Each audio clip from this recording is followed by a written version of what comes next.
children that children are looking for. And then, obviously you want to try and find what is specific to a culture and color it that way. But, for example, I was looking at a trailer for a new movie that's coming out this summer. I think it's called Arjun.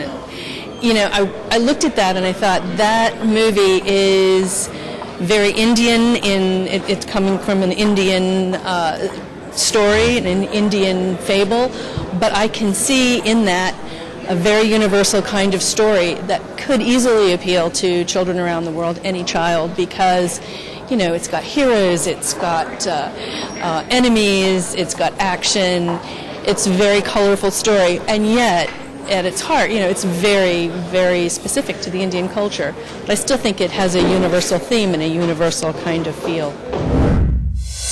Chhota Bheem's been one of the first characters which has actually exploded into the scene. Opens up doors to lots more local content. Local content would be the flavor as it goes along because kids connect wonderfully with it.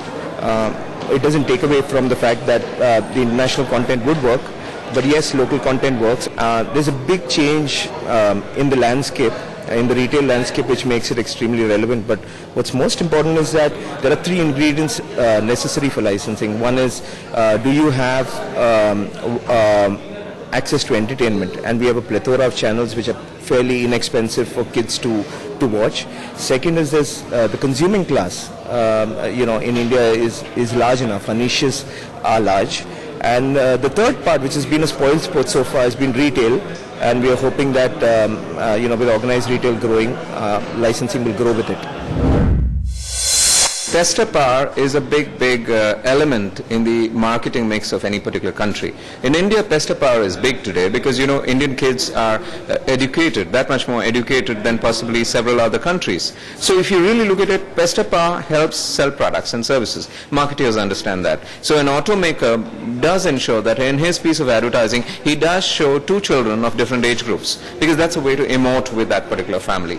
And half the time, there used to be a soap company which used to say, if I do not have this soap, I'm not going to take a bath. That's real pester power going a bit too far. So I think pester power element is there in every piece of advertising. My belief is that, the child audience of any country is an innocent audience. Of course, it's stratified. In the bigger cities, you have less innocent children possibly. And as you go down the pyramid, you will find, more and more innocent children. We need to understand that mass media is much too mass. It touches everyone across the country. 420 million kids being touched by advertising daily. So what do we need to do? We need to show sensitivity and sensibility. How so? Very simply ensure that you have a code of conduct as to how you're going to approach the child audience with your product or service. And don't bend it for any reason. Because if you are tight on it, this is self-regulation. If we do not self-regulate, I think the horse will bolt. And our children's innocence is going to get affected, much to the dismay of childhood at large.